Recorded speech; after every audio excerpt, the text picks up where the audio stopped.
If you are sticking with us, don't forget to attend the Affiliate Roundtable. That's coming up next. And there's more. What have we got left for you this afternoon? Well, up next, Joelle Hillman and Katherine from Awin will be taking us through 5 strategies to stay close to your customers throughout COVID-19. Super interesting, super relevant. Definitely don't miss that one. Then Carolyn Shelby from ESPN is going to do a live site review for us. So stay tuned, you're not going to want to miss it.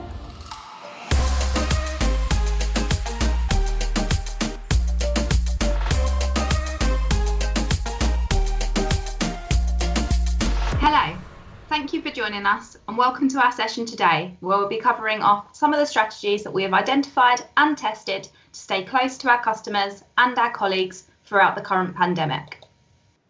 My name is Joelle Hillman and I'm the Retail and Travel Client Partner at Awin. And I'm Katherine, I'm the Head of Global Key Accounts here at Awin. 300 million people. That's how many meeting participants are recorded on Zoom every single day. To put that into context, if this was a country with a population of 300 million people, it would be the 4th biggest country in the world and almost the same size as America. As we all know, we have needed technology more than ever to bring people together at this time. And this brings us onto our first of 5 strategies to stay close to customers at this time through the importance of continued FaceTime. The advice website parents.com states that within the first week of life, your baby can already recognise your face, and I find that fascinating. And as we grow, the need to see people face to face continues. Seeing a face or hearing a voice is even proven to improve the mental state of our mental health. As we all adapt to working from home and virtual meetings, something that we cannot overlook during this time is the importance of continued, albeit virtual, FaceTime. Utilising video call functionality as opposed to opting for a voice call really does support the recreation of a traditional client meeting. But even more than that, I believe it breaks down barriers far beyond what a traditional meeting in an office environment could have ever done in the past. We can now see into our customers' homes and even meet family members, pets included. A child running into a virtual meeting was newsworthy 6 months ago, but now it's BAU. Personally, it makes me happy to see the readjustment that we have made as an industry in terms of balancing priorities when it comes to home and work life. I've also found virtual meetings to be beneficial in terms of diary management. I'm based in Kent in South East London, and for clients based outside of London or in the north of the UK, I no longer have to block out a whole day in the diary just to get some valuable FaceTime in. We can now save on hours fighting with train Wi-Fi and instead allow ourselves more time to prepare for meetings and begin on working on those follow-up actions. When it comes to virtual meetings, I have a few strategies that I would like to share. Schedule your work from home diary just as you would in the office or when previously out and about at meetings. When booking in virtual client meetings, be sure to save 5 to 10 minutes at the beginning to build rapport. If a client previously came to the office, you would ask them about their trip, escort them to their meeting room and settle them in with refreshments. Find ways to break those barriers remotely before jumping straight into formal business discussion. Plan the meeting itself, however, slightly differently. Be mindful that whilst you are preparing your remote meeting, you may need to vary your presentation format. Your slides will be shared on a smaller screen, and your client may not be able to read your body language or pick up on the enthusiasm you have for a specific topic. Ensure your content is fit for purpose for the virtual meeting, and offer your audiences agendas and timing to help them stay on track. Do not lose those all-important social cues. Virtual meetings are often more draining on all of us compared to face-to-face meetings, as we're often unable to bounce ideas off of each other. Without being in the same room, we can often accidentally talk over each other, which can slow the flow of conversation.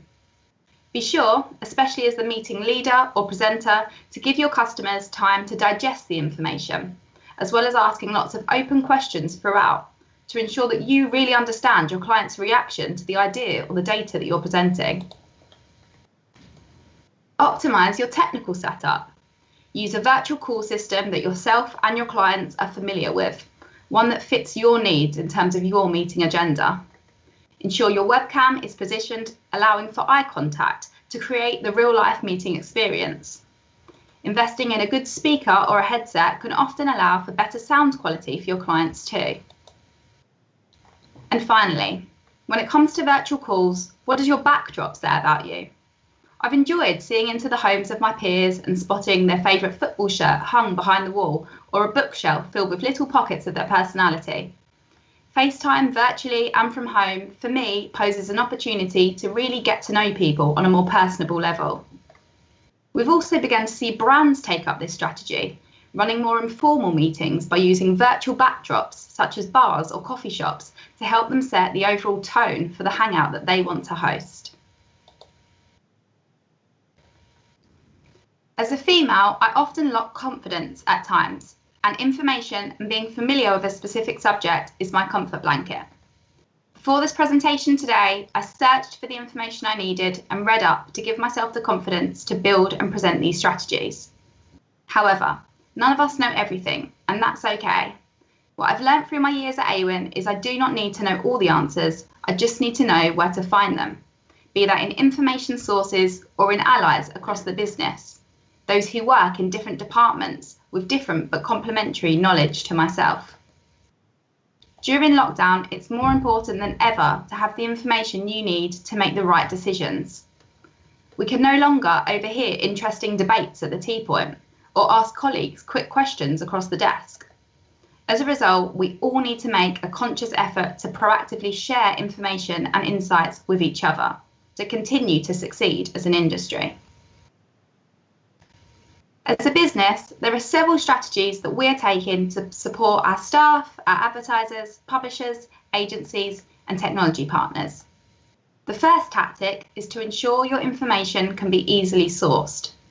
We identified early on during lockdown that Awin possessed information that could help our staff and our customers throughout COVID-19. We created a one-stop coronavirus hub on our external facing website. Creating this hub ensured all valuable information was easily accessible and in one location. Secondly, it's important to ensure that information can be easily manipulated, allowing for levels of customization or personalized insights to suit each of your individual's customers' needs. As part of the Coronavirus Hub, we have hosted a live trends report. This report is also interactive. Customers can therefore manipulate the data based on sectors or timeframes that are important to them and extract information that answers their questions and suits their business needs. It's also important to think about the format in which you share information. The report previously mentioned served a purpose in that format. However, for our topic today, sharing relationship strategies, this required a human element when it came to delivery, and webinars have been well received during lockdown. Not only do webinars and virtual events allow us to share information with colleagues without the concerns of travelling or venue capacity, but they also offer up some company whilst in the home office.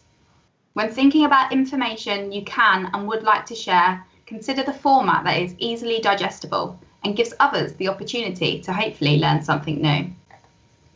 Lastly, build connections with each other. Have open conversations and ask each other questions. We all have a story to share.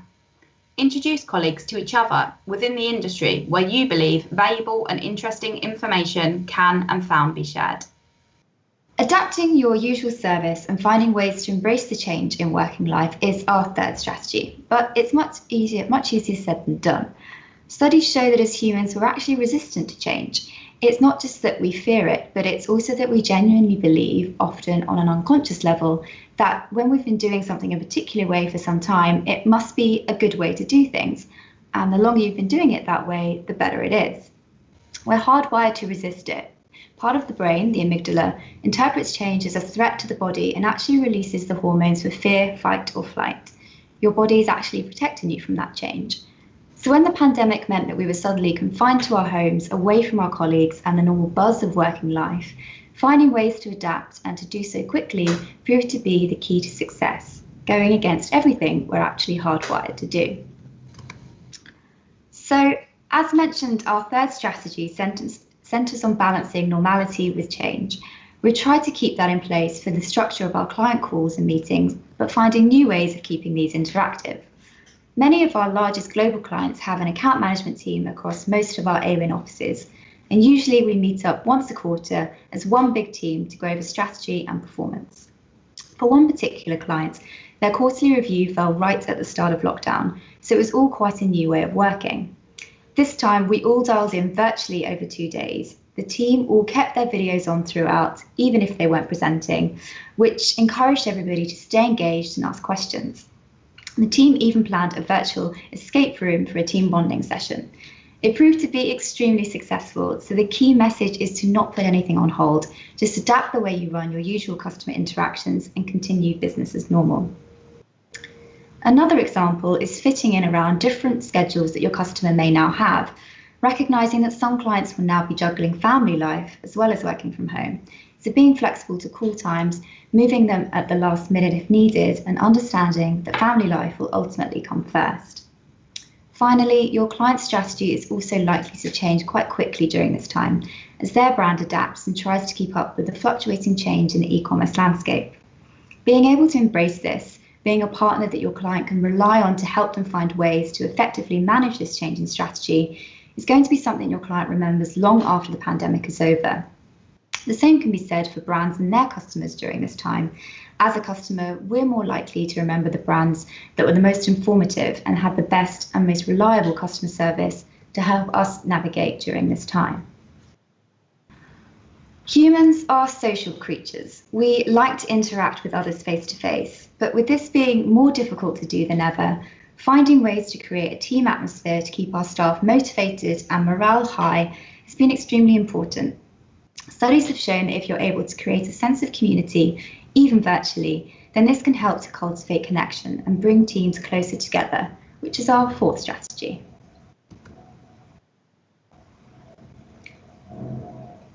With people forming new habits during lockdown and finding new and creative ways to stay in touch with friends and family, we've found this to be true in the workplace too. Where physical barriers were present before, with teams spread across different offices and clients based all around the world, we've found that actually the pandemic has allowed our company to come closer together than ever before.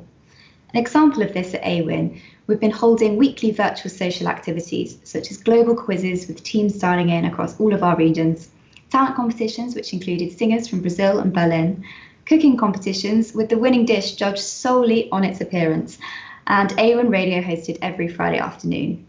Both the most creative and some of the most simple ideas have been successful. The key is to keep them regular so team members can benefit from consistency. Staff well-being has also been at the forefront of our company's mind, and you can dial into a Tai Chi class held by one of our team members from Berlin, or a yoga or HIIT class broadcast live on our internal AWIN Instagram. By keeping teams close together, it allows them to continue to communicate effectively, both internally and externally, and this is pivotal for staying close to your clients and customers. So maybe some of your colleagues have hidden talents too. Without physical barriers present, finding ways to bring your team together socially and create new social groups through virtual activities is a simple but powerful strategy. Our fifth and final strategy is to narrow your focus. We're frequently told not to do this, to make sure you're always looking at the bigger picture and not lose sight of this. But at this time, we've actually found the opposite to be true. By understanding the likely challenges of your customer throughout the pandemic and adjusting your focus to look specifically at strategies that can help them and do so quickly is critical during this time. Areas such as product innovation can really help to address those challenges and concerns and drive real value for your customer.